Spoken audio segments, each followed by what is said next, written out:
नमस्कार दोस्तों, सभी का स्वागत है आपके अपने प्लेटफॉर्म माइंड मैप पर। चतुर्थ श्रेणी कर्मचारी इंडिया पॉलिटी जो आपके सिलेबस में है वो सिर्फ इतनी सी है, जहां पर लिखा हुआ है संविधान का परिचय, इंट्रोडक्शन ऑफ कॉन्स्टिट्यूशन और फिर आधारभूत लक्षण। भारतीय संविधान के आधारभूत लक्षण कौन कौन से हैं और संविधान का परिचय बताना है। तो यहां पर सिर्फ एक पॉइंट दिया गया, लेकिन इसमें संविधान का निर्माण कैसे हुआ वो सारी बातें होगी। जो प्रश्न पिछले सभी एग्जाम्स में, चाहे अधीनस्थ बोर्ड, आरपीएससी या अदर स्टेट एग्जाम में जो भी पूछे गए हैं, छोटे छोटे प्रश्न, चाहे कोई सा भी एग्जाम हो, वो सारे प्रश्न आपको बताऊंगा। और इस क्लास में से, 1 घंटे की इस क्लास में से सारे पांचों के पांचों प्रश्न इंडिया पॉलिटी के आपके हूबहू छप जाएंगे। जो पेपर में छपे हुए हैं वो मुझे दिख रहे हैं कि इस पीपीटी में से आ जाएंगे। चलिए स्टार्ट करें। उससे पहले आशीर्वाद ले लीजिए, अपने इस चैनल को जितने साथी जुड़े हुए हैं सब्सक्राइब कर लीजिए और अपने पड़ोसी का भी फोन लेकर सब्सक्राइब करवा दीजिए। मेरा आशीर्वाद सबके साथ है, ठीक है। बढ़िया पेपर होगा, शानदार पेपर होगा। हम स्टार्ट करें। 1 घंटे की क्लास होगी। ये नोट्स आप लोगों को 1 घंटे में मैं कराने वाला हूं। भारतीय संविधान सभा के गठन का अगर पहला विचार अगर पूछे तो सबसे पहला विचार आप लोगों को याद रखना है। मैं सिर्फ मेन पॉइंट है वो हाईलाइट करूंगा, उसके अलावा कुछ भी नहीं। सबसे प्रथम विचार आपसे पूछे तो प्रथम विचार आपका 1895 के अंदर बाल गंगाधर तिलक का जो स्वराज विधेयक आया था, उसमें संविधान सभा की मांग थी कि भारत का खुद का स्वयं का राज, उसमें खुद का कॉन्स्टिट्यूशन। किसने कहा था भाई? तिलक 1920 के अंदर इनका निधन हो गया था। तो इनके जो विचार ऐसे उग्र स्वभाव के थे तो उन्होंने कहा था, ठीक है। तो सबसे पहले तिलक याद रखो। उसके बाद अगर गांधी जी पूछ ले तो 1922 में गांधी जी याद रख लो। फिर नेहरू रिपोर्ट है जो 1928 की है, उसमें कहा था कि भारतीय लोगों के द्वारा भारत का संविधान तैयार हो। ऐसा सबसे इंपॉर्टेंट क्वेश्चन ये आता है कि संविधान सभा की सबसे पहली मांग कब की गई थी? एक अच्छा प्रश्न आता है। किस व्यक्ति द्वारा? हाँ, सबसे पहली बार। बहुत प्यारा। एडमिट कार्ड आज ही आएंगे, रुक जाओ मैं बता दूंगा। एडमिट कार्ड आते ही लाइव आ जाना, मैं बता दूंगा। एमएन रॉय वाला प्रश्न है ना, थोड़ा इंपॉर्टेंट है। वो पहला व्यक्ति कौन था उसमें, हालांकि संविधान सभा की व्यक्तिगत मांग, ये अच्छा प्रश्न है। बाल गंगाधर तिलक वाला भी याद रखना, लेकिन ऑप्शन में आपका एमएन रॉय दिखेगा। सिर्फ उस समय एमएन रॉय को ही आप सही करोगे। किसको सही करोगे? एमएन रॉय। एमएन रॉय ने 1934 के अंदर कहा था, है ना, व्यक्तिगत रूप से इसकी मांग की थी, ये याद रखिएगा।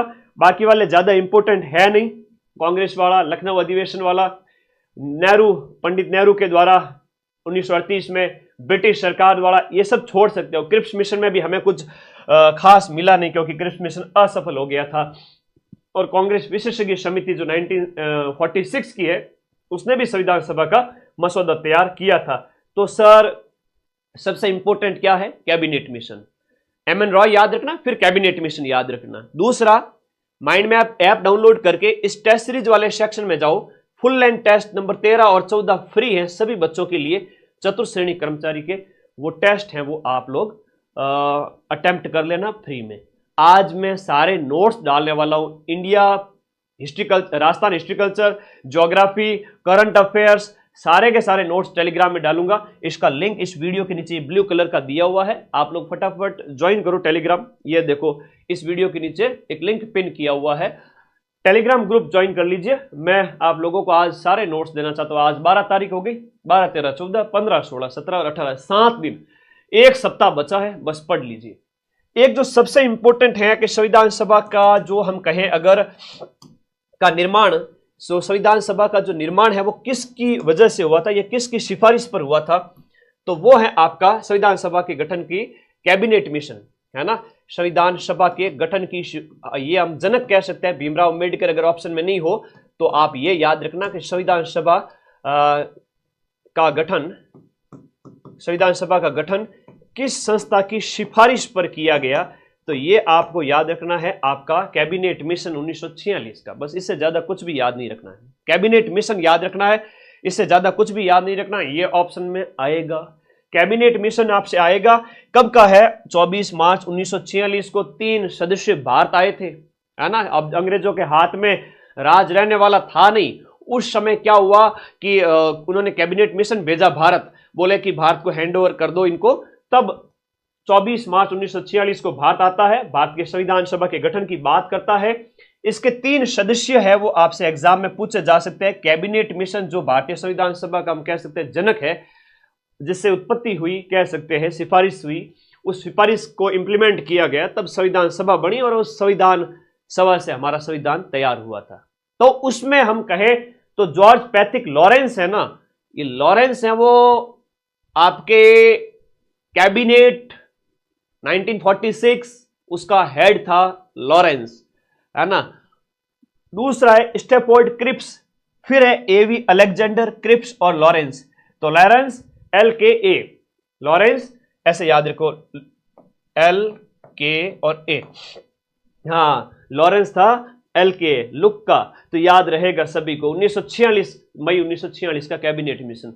कैबिनेट मिशन के तहत मैं इस पूरी क्लास में से आपको 15-20 बार बोलूंगा, वापस बोलो वापस बोलो, तो आप लोग मेरे साथ साथ वापस बोलोगे, वही प्रश्न एग्जाम में आएंगे और तुम एग्जाम हॉल में बैठे बैठे मुझे याद करोगे, अरे गुरुजी की तो आवाज हमारे दिमाग में गूंज रही है ना, कि वो क्लास के अंदर सर ने कहा था प्रश्न आएगा, है ना, और ये प्रश्न आ गया। लो चलो अब देखो यहां पर सदस्य, सबसे पहले शुरुआत में संविधान सभा के कुल सदस्य कितने थे, यह प्रश्न भी एग्जाम में आता है। शुरुआत में संविधान सभा के कुल सदस्य कितने थे, 389। अब 389, 400 में 11 ही कम है, लेकिन इन 389 में तो ब्रिटिश भारत के जो क्षेत्र थे उसमें से 296 देसी रियासतों का पूछे तो देसी रियासतों के सदस्यों की संख्या 93 थी। देसी रियासतों की कितनी थी, 93। ब्रिटिश प्रांत थे, वहां से हो गए 11। इस प्रकार से ये आप लोगों को याद रखना है, ठीक है, ये आप लोगों को इस तरह से पूरा याद रखना है। अब मुख्य आयुक्त के जो क्षेत्र थे, जो सेंट्रल प्रोविंस क्षेत्र थे, उनमें हम बात करें केंद्रीय जो क्षेत्र है, अजमेर, मेरवाड़ा, ब्रिटिश बलूचिस्तान, कुर्ग और दिल्ली, ये 4 है वो आपका केंद्रीय क्षेत्र हुआ करते थे उस समय के। एक बहुत प्यारा प्रश्न जो पूछा जाता है, संविधान सभा का गठन तो किया गया और उसमें जो सदस्य भेजे जाते थे, सीटों का जो आवंटन किया गया था, संविधान सभा ही क्या थी। एक प्रश्न आता है, आजादी से पहले की संविधान सभा ही आजादी के बाद में क्या बन गई, भारत की, बोलो क्या बन गई, संसद बन गई। तो आज भी संसद के सदस्य लोकसभा के, राज्यसभा के, उनका इलेक्शन होता है कि नहीं होता है, हाँ गुरुजी हुआ है, चौकी बात है। तो उस समय संविधान सभा के सदस्यों का जब निर्वाचन किया गया था वो किस बेस पे हुआ था, तो संविधान सभा के सदस्यों का निर्वाचन है वो इस बेस पे हुआ था। वेरी इंपॉर्टेंट लिख दिया, मतलब प्रश्न परीक्षा में आ सकता है। जनसंख्या के अनुपात में प्रति 10 लाख, हर एक 10 लाख के क्षेत्र में परिसीमन नहीं होता है आज भी, तो परिसीमन किया जाता है इलेक्शन के टाइम में, है ना। तो उससे एक मेंबर है वो आपका MP है, वो इलेक्ट होकर के जाता है। तो वो 10 लाख पर एक मेंबर गया था, 10 लाख पर एक गया था संविधान सभा में। धार्मिक समूह की बात करें तो ब्रिटिश भारत की 296 सीटों में से 213 तो सामान्य थे, मुस्लिमों की सीटें हैं वो 79 थी और सिखों के 4 सीट थी। तो छोटा सा याद करना, लेकिन जो इंपॉर्टेंट है उसके ऊपर मैं बात करूंगा। यहां पर चुनाव की पद्धति क्या थी, देखो आनुपातिक प्रतिनिधित्व की एकल संक्रमणीय मत प्रणाली, है ना। ब्रिटिश प्रांतों की बात करें और ब्रिटिश प्रांत और चीफ कमिश्नरी जो क्षेत्र है उनके लिए एक तरह से ये अप्रत्यक्ष चुनाव आप कह सकते हो, वहां पर ये इस तरीके का चुनाव हुआ था, अप्रत्यक्ष चुनाव जैसे आप कह सकते हो, डायरेक्ट जनता के द्वारा वो था नहीं। देशी रियासतों की बात करें तो उनके प्रतिनिधियों का मनोनयन रियासतों के हेड की परामर्श से किया गया था। तो देशी रियासतों का, ब्रिटिश प्रांतों का, और स्वरूप है वो, अब आपसे कहे कि सर संविधान सभा जो बनी थी उसमें सारे निर्वाचित थे क्या, तो सारे निर्वाचित नहीं थे, आंशिक रूप से चुनी हुई और आंशिक रूप से नामांकित, तो दोनों तरीके से मनोनयन और निर्वाचन दोनों था। चुनाव जो आपके हुए थे संविधान सभा के लिए, पहला प्रश्न आता है संविधान सभा के जो चुनाव है वो कब होते हैं। संविधान सभा के लिए चुनाव सबसे पहले ध्यान रखना, बड़ा अच्छा प्रश्न है, वेरी इंपॉर्टेंट क्वेश्चन है। संविधान सभा के लिए प्रथम बार चुनाव आपका जुलाई 1946 के अंदर, जुलाई अगस्त 1946 में, जिसमें कांग्रेस सबसे बड़ा दल था। कांग्रेस को 208 सीटें मिली है, मुस्लिम लीग को 73 और छोटे दलों को 15 सीटें मिली थी। और आजादी के बाद भी आजादी के बाद भी कांग्रेस सबसे बड़ा दल था और पंडित जवाहरलाल नेहरू है वो प्रधानमंत्री बनते हैं। तो ये आपको याद रखना है कि कांग्रेस को सबसे ज्यादा सीट मिलती है जब पहली बार संविधान सभा के लिए इलेक्शन हुए थे। और देखो गांधी जी ने तो जब बात कही तो ये कहा था कि कांग्रेस तो देश को आजाद कराने के लिए बनाई गई संस्था थी, लेकिन इसको राजनीतिक दल बनाने के पक्ष में मैं तो नहीं हूं। लेकिन गांधी बाबा तो फिर उनका तो कह सकते हैं कि देवलोक गमन हो गया था देश की आजादी के साथ ही, तो ये ध्यान रखना है। तो कांग्रेस को सबसे ज्यादा सीट मिली है। इलेक्शन कब होते हैं? संविधान सभा के लिए इलेक्शन होते हैं 1946। अब आगे देखो पुनर्गठन कब होता है? वापस से पाकिस्तान के प्रतिनिधि नहीं रहे उस समय। एक प्रश्न ये है, जिन्ना ने कहा कि मैं नाती का बाड़ा है, मैं तो नानी के घर जाऊंगा, धको देर बारह काटो इन्हें। तो फिर जिन्ना को भेज दिया गया पाकिस्तान। जिन्ना अपने सदस्यों को लेकर पाकिस्तान चला गया। ठीक है भाई, चलो जा, है ना, यहां कौन सी कमी हो रही है, चले जाओ तुम। दरिया है बाहर तो समंदर है, उसमें छोटे मोटे दरिया आते रहते। तो वो जो चला गया यहां से, जो बात करें जिन्ना अपने मेंबर्स के साथ, तो ठीक है। उस समय जो 389 थे उसमें से सीटों की संख्या ये घट करके 299 रह गई। ये आपको याद रखना है। विभाजन के बाद में सीटों की संख्या, जब जिन्ना को धकोदेर बारकाट निकाला गया उस समय सीटों की संख्या कितने थे? उस समय सीटों की संख्या कितनी थी? उस समय 299 थी। आपको याद रखना है। कांग्रेस की बात करें उसके पास 82% सीटें थी। ब्रिटिश भारत 229 सीटें थी। देसी रियासतों के पास 70 सीटें थी। टोटल यहां पर है सीटों की संख्या 299। आप लोगों को याद रखना है। अब आगे बात करें अनुसूचित जाति कैटेगरी, ये नॉर्मली याद रख लीजिएगा, ये ज्यादा इंपॉर्टेंट नहीं है। ये है वेरी इंपॉर्टेंट क्वेश्चन। संविधान सभा के अंदर टोटल महिला सदस्यों की संख्या कितनी थी? फीमेल्स की संख्या हम बात करें टोटल 15 थी। कितनी थी? 5 × 3, 15 महिला सदस्य आपके संविधान सभा में बैठी थी। ठीक है, आया है प्रश्न, अभी पूछा था भाई, याद कर लो। अब कौन कौन सी थी वो तुमसे नहीं पूछेंगे, ठीक है, वो बड़े एग्जाम्स में पूछा जाता है, first grade, second grade, RS pre वगैरह। फोर्थ ग्रेड में पूछ लेंगे तो फिर उन एग्जाम की, है ना, तौहीन हो जाएगी, है ना, चिंता ही मत करो। उसमें आपका सरोजनी नायडू वगैरह ये हो गए। राजस्थान से कुल सदस्य है वो आपके 12 हुआ करते थे। तो संविधान सभा जो बनी थी उसमें राजस्थान से कितने गए थे? 12 सदस्य। और 12 में से एक जो आपका सेंट्रल प्रोविंस सेक्टर था अजमेर मेरवाड़ा, यहां से एक मेंबर था और बाकी देसी रियासतों से 11 लोग थे। अब यहां हम बात करें कि राजस्थान के सदस्यों की संख्या 12, ये आपको याद रखना। अब ये ध्यान रखिए, मुकुट बिहारी लाल भार्गव है वो आपके अजमेर मेरवाड़ा से। कौन थे? मुकुट बिहारी लाल भार्गव। ये मैं शॉर्ट में लिख रहा हूं, ये ध्यान रखना इसको। तो मुकुट बिहारी लाल भार्गव है वो एकमात्र सदस्य थे जो सेंट्रल प्रोविंस अजमेर मेरवाड़ा राजस्थान में एक ही था। तो राजस्थान से कितनी सीटें? 12। याद रहेगा? Okay. Madan sir rock star, ये रॉक स्टार क्या होता है बेटा? आ जाओ, पढ़ाई से मतलब रखो। पहला राजस्थानी हस्ताक्षर करता। अब ये कई बार प्रश्न आ जाता है। हाँ, सुपरस्टार रॉक स्टार मत बढ़ो।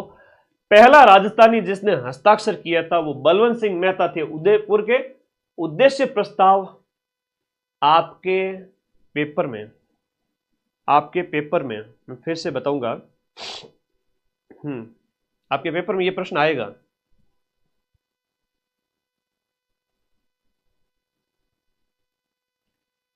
आपके पेपर में ये वाला प्रश्न आएगा। कौन सा वाला आएगा? ये पूछा जाएगा आपसे कि उद्देश्य प्रस्ताव किसने प्रस्तुत किया और कब प्रस्तुत किया गया और इस उद्देश्य प्रस्ताव को बाद में क्या कहा गया। ध्यान रखना, उद्देश्य प्रस्ताव को पंडित जवाहरलाल नेहरू ने प्रस्तुत किया था। नेहरू जी ने प्रस्तुत किया था 13 दिसंबर 1946 को, जिसे 22 जनवरी 1947 को अपनाया गया, स्वीकृत किया गया। और संविधान की प्रस्तावना बाद में ये क्या बन गया था? भारतीय संविधान की प्रियम्बल बन गया था, प्रस्तावना बन गया। हमारे संविधान का उद्देश्य क्या है ये इसमें लिखा गया है कि हम भारत के लोग, we the people of India, हम भारत के लोग भारत को एक संपूर्ण प्रभुत्व संपन्न समाजवादी, है ना, ऐसा राज्य बनाने के लिए आज अंगीकृत, अधिनियमित और आत्मार्पित करते हैं। अभी एक फोटो दिखाऊंगा प्रस्तावना की, वहां से एक प्रश्न तो पक्का है पेपर में। तो ये उद्देश्य प्रस्ताव याद रखना 13 दिसंबर को लाया गया था संविधान की 30वीं बैठक के अंदर, और 22 जनवरी को स्वीकार किया गया। 46 में लाया गया, 47 में अगले महीने स्वीकार किया गया। एनजी रंगा है वो अल्पसंख्यक राष्ट्र की व्याख्या, अल्पसंख्यक राष्ट्र की व्याख्या आर्थिक आधार पर बल देते हैं। छोड़ो इसको। अगला जो प्रश्न मोस्ट इंपोर्टेंट आपके पेपर में छप चुका है, मैं बताता हूं, लिखिएगा मेरे प्यारे भाई बहनों कि संविधान सभा की पहली बैठक कब होती है। संविधान सभा की पहली बैठक 9 दिसंबर 1946 को होती है, वर्तमान संसद भवन के अंदर। हालांकि अब तो संसद भवन नया बन गया। तो हम यहां पर बात करें तो वो 207 सदस्य उस समय उपस्थित थे। एक प्रश्न ये आता है कि जब 9 दिसंबर को बैठक हुई थी ना, पहली बैठक, तो सदस्य सारे इकट्ठे हुए थे। अब बोले कि अध्यक्ष किसे बनाया जाए, तो भाई सच्चिदानंद जी सिन्हा को अस्थायी अध्यक्ष बनाया गया। तो ये ध्यान रखना, अस्थायी थे, परमानेंट नहीं थे, अस्थायी अध्यक्ष सच्चिदानंद सिन्हा थे। तो दूसरी बैठक दूसरे दिन वापस, सच्चिदानंद सिन्हा जी तो जो है ना आनंदित हो गए थे कि भाई मैं तो अध्यक्ष बन गया संविधान सभा का। लेकिन वापस 1946 चल रहा, अभी भी याद रखना, 47 मत कर देना। ये 1946 11 दिसंबर 1946 अगले 2 दिन बाद में वापस बैठक होती है। दूसरी बैठक में संविधान सभा का स्थायी अध्यक्ष हमें मिल गए थे, और वो थे डॉक्टर राजेंद्र प्रसाद, यानी कि भारत के पहले राष्ट्रपति यहां पर स्थायी अध्यक्ष बन जाते हैं। जस्ट 2 दिन बाद में जब संविधान सभा की पहली बैठक 9 दिसंबर को होती है। पहली बैठक कब होती है? 9 दिसंबर को। प्रथम बैठक लिखा हुआ है यहां पर, पहली बैठक 9 दिसंबर 1946। तो 9 दिसंबर 1946 को पहली बैठक, सच्चिदानंद सिन्हा अस्थायी अध्यक्ष, और बाद में स्थायी अध्यक्ष राजेंद्र प्रसाद जी। अब संविधान सभा की 8 बड़ी समितियां थी। यहां से भी एक प्रश्न बनता है, संविधान सभा की 8 बड़ी समितियां थी, सबने मिलकर के काम किया है ना, खूब काम किया है। अच्छा प्रश्न है। 8 समितियों में जब भी आपको संघ मिले राज्यों के लिए समिति, इन सभी के जो हेड है ना, नेहरू जी करना है। संघ शक्ति, संघीय संविधान समिति और प्रांत राज्यों के लिए समिति, तो राज्यों के लिए ये आपके नेहरू जी हो जाएंगे, राज्यों के लिए भी नेहरू जी हो जाएंगे। लेकिन प्रांत की जहां कहीं भी बात हो, वहां पर प्रांत से पटेल, कस्तूरी देवी, ये सब तो आता है। तो बेटा बता, संविधान सभा में कितने वाचन हुए थे? हाँ, पहला वाचन कब हुआ था? बेटा सरल प्रश्न देख करके तुम लोग है ना फूल मत जाना, तुम लोग खूब फलो लेकिन फूलो कभी नहीं। पेपर सरल आएगा लेकिन 30-40 प्रश्न सोचने पड़ेंगे आप लोगों को। वहां अगर गलती कर दी ना, देख लेना, कान पकड़ के सबको कान के अंदर छोटा सा कंकर डाल के यूं कान है ना, गुरुजी जो करते थे बचपन में, वैसे करूंगा। चलो आगे आ जाओ। तो यहां पर संघ है और राज्यों के लिए नेहरू जी आ जाएंगे। संघ और राज्यों के लिए नेहरू है। लेकिन जब भी प से प्रांत आए, जब भी आपका प्रांत आए, याद रखना, जब भी प्रांत आए उस समय आप लोग क्या करोगे? प्रांत से पटेल करोगे, पी से पटेल, पी से प्रांत करोगे, और मौलिक अधिकार और अल्पसंख्यकों की जहां कहीं भी बात है वहां पर भी आपके कौन से हो जाएंगे? सरदार वल्लभ भाई पटेल। ये हो गई 5 समितियां, तो क्लियर है। प्रारूप समिति तो समझ लो तुम्हारे पेपर में छप गया। अब वो कौन सी देवी थी जो भी बच्ची कमेंट करी थी, बालिका थी, एक महिला थी, आई डोंट नो। सभी तैयारी कर रहे हैं, छोटे से लेकर 18 साल से लेकर के 40-45 साल तक सब तैयारी कर रहे हैं। आधे मेरे से छोटे हैं, आधे मेरे से बड़े हैं। तो मेरे सभी दोस्तों, अब बताओ यहां पर प्रारूप समिति का गठन कब किया गया था? जो कह रहे थे ना सरल है सर, पेपर तो घनी सरल है, तो सरल वालों को रिस्क है, सरल वालों को थोड़ी सी रिस्क है। तो बताओ प्रारूप समिति का गठन कब हुआ था? ये बहुत इंपॉर्टेंट है, वेरी इंपॉर्टेंट। तो प्रारूप समिति के अध्यक्ष भीमराव जी अंबेडकर थे। प्रश्न एग्जाम में आएगा। प्रारूप के अंबेडकर जी हैं। मौलिक अधिकार अल्पसंख्यक और प से प्रांत के पटेल हैं। राज्य और संघ वाले के नेहरू जी हैं। प्रक्रिया समिति, प्रक्रिया के पटेल मत कर देना, प्रक्रिया के राजेंद्र हैं और संचालन के भी राजेंद्र जी हैं। प्रक्रिया का संचालन करो, प्रक्रिया का क्या करो? संचालन करो, प्रक्रिया का संचालन करो, प्रक्रिया का संचालन करो। यह प्रश्न पटवारी के पेपर में पूछा था। कौन सा वाला सर? ए वाला प्रश्न, ये वाला प्रश्न पटवारी के पेपर में पूछा गया था। अधीनस्थ बोर्ड है, वही अधीनस्थ बोर्ड जो तुम्हारा अभी 4th ग्रेड का पेपर पूछा जा रहा है। तो पटवारी पेपर में यह प्रश्न पूछा जा चुका है कि संचालन समिति के हेड कौन थे? हाँ, 7 सदस्य थे 29 अगस्त 1947 को। Very good. तो ये तो मैंने आपको को बार बार बताता हूं, 29 अगस्त 1947, और इसमें 7 सदस्य थे, बाद में 2 सदस्य चेंज हो गए थे, याद रखना, ठीक है, स्वास्थ्य कारणों की वजह से। संचालन और प्रक्रिया के कौन? राजेंद्र जी। प्रांत के और मूल अधिकार के अल्पसंख्यकों के कौन? पटेल जी। राज्य और संघ वाले के हेड कौन? नेहरू जी। 8 समितियां याद होगी, बैठे बैठे याद। इसलिए तो कहते हैं कि टीचर जब बोलते हैं ना, उसको याद, उससे याद होता है। किताबें पोथी पढ़ पढ़ जग मुआ, सिलेक्शन भयानक हो। वीडियो कोर्स पढ़ लो, तुरंत सिलेक्शन हो। ऑडियो वीडियो माध्यम से, दृश्य श्रव्य माध्यम से जब पढ़ते हो, सब दिमाग में छप जाता है। प्रारूप समिति 29 अगस्त 1947, 7 सदस्य थे, याद रख लेना। अभी जो बताया उसमें गोपाल स्वामी अय्यर, कृष्ण स्वामी अय्यर, के.एम. मुंशी, म से मोहम्मद हिदायतुल्लाह, फिर माधवराव बी.एल. मित्तल, कृष्णमाचार्य की जगह है, उनकी मृत्यु पर मनोनीत होते हैं। और फिर कृष्णमाचार्य है वो खेतान की मृत्यु पर आते हैं, तो माधवराव और कृष्णमाचार्य आते हैं। टोटल 7 सदस्य आप लोगों को याद रखना है, बहुत इंपॉर्टेंट है। अब यहां पर संविधान की हम प्रस्तुति की बात करते हैं, वेरी इंपॉर्टेंट, मोस्ट वेरी।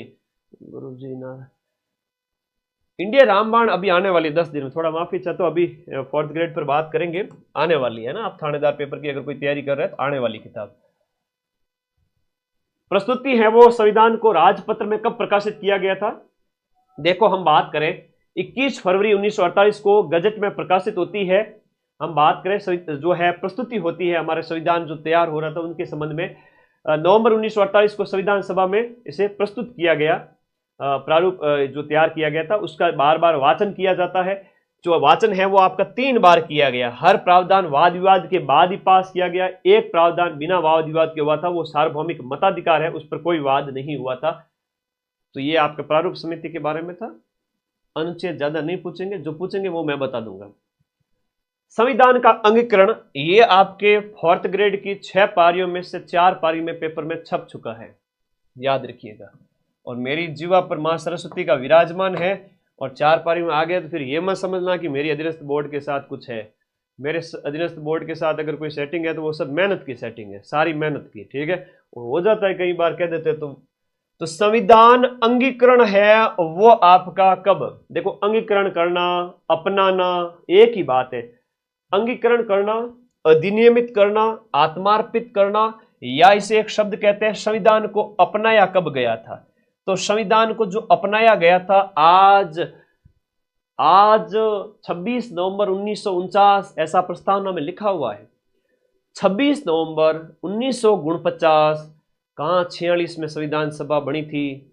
11 दिसंबर को पहली बैठक होती है, 9 दिसंबर 1946 को पहली बैठक, और 26 नवंबर को अपनाया गया। खूब टाइम लगा भाई, और फिर 26 जनवरी 1950 को लागू कर दिया गया। तो ये चीजें ध्यान रखनी, ये अपनाया गया था। लेकिन संविधान दिवस आप सभी को पता ही है, और इसकी थीम है हमारा संविधान हमारा स्वाभिमान। ये अभी पूछा गया है पटवारी के पेपर में, क्या है थीम? संविधान जो है, संविधान दिवस 2024 की थीम क्या है बताओ?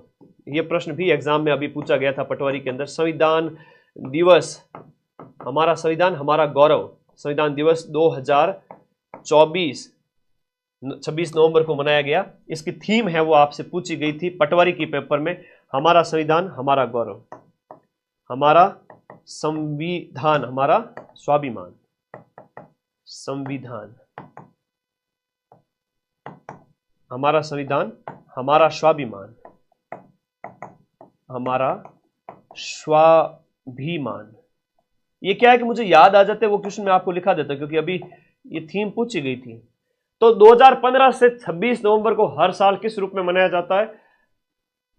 हाँ, 26 नवंबर 2015 से संविधान दिवस के रूप में। तो 15 से आप गिन लो, 16, 17, 18, 19, 20, 21, 22, 23, 24, तो 9 संविधान दिवस अभी तक हम मना चुके हैं।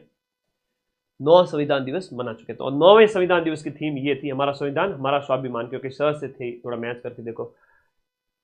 अंबेडकर जी को महात्मा गांधी की सलाह पर है वो केंद्रीय विधि मंत्री बनाया गया था। अधिनियमित करना आपको याद रहेगा। प्रारूप तैयार करने में 3 वर्ष का समय लगा। लागू करने की तिथि, भारत का संविधान है वो आपके पूर्णतः हम बात करें तो पूरी तरह से तो आपका 26 जनवरी 1950 को लागू होता है, लेकिन कई सारे प्रावधान ऐसे थे तो 26 नवंबर 1949 को जब हम बात करें कि संविधान को अधिनियमित कर दिया गया, आत्मार्पित किया गया, उस समय कई सारे प्रावधान है वो लगभग 10 से 15 के बीच में लागू कर दिए गए थे। तो ज्यादा टेंशन नहीं लेंगे। पूरी तरह से तो 26 जनवरी को ये अंतर आना चाहिए, है ना, संविधान अंतर आना चाहिए भाई, कई सारी चीजें हैं। अब एक प्रश्न बड़ा अच्छा पूछा जाता है, बार बार पूछा जाता है, मैं देख रहा हूं पीछे के पेपर्स के अंदर, इंपॉर्टेंट है कि जो हमारा जो राष्ट्रीय तिरंगा है, इस तिरंगे को 22 जुलाई 1947 को, 15 अगस्त से कुछ दिन पहले, 24 जनवरी 1950 को जब राष्ट्रगीत और राष्ट्रगान स्वीकार किए गए थे, इस दिन अंतिम बैठक हुई थी। अच्छे अच्छे प्रश्न है जो एग्जाम में सीधे सीधे आएंगे, है ना। करण कह रहा है कि 6 पारी में 90% मिला दोगे। मैं 90% से ज्यादा मिलाऊंगा। 90% तक तो प्रश्न कठिन से पेपर होता है ना आरपीएससी का, उसमें मिलाता हूं। सेकंड ग्रेड हो गया, आरएस प्री हो गया। आपके पेपर में तो बस 2-4 क्वेश्चन का मैं नहीं कहूंगा, बाकी सारे ही मिला दूंगा, 120 में से 115 तक भी। तो 24 जनवरी को लास्ट बैठक होती है। उस दिन आपका राष्ट्रगीत क्या है? राष्ट्रगीत वंदे मातरम। और राष्ट्रगान कौन सा है? जन गण मन, जन गण मन, जन गण मन, रविंद्रनाथ जी टैगोर साहब। तो ये तो आपको याद रखेगा। कई सारे बच्चों में ना कंफ्यूजन बचपन से घुसा हुआ है। टैगोर ये है। राष्ट्रगीत तो गीत है आपका वंदे मातरम, सुजलाम सुफलाम मलयज शीतलाम। तो वंदे मातरम बंकिम चंद्र चटर्जी, यहां हो जाएंगे बंकिम चंद्र चटर्जी। तो ये आप लोगों को थोड़े याद रखने हैं, बहुत इंपॉर्टेंट है।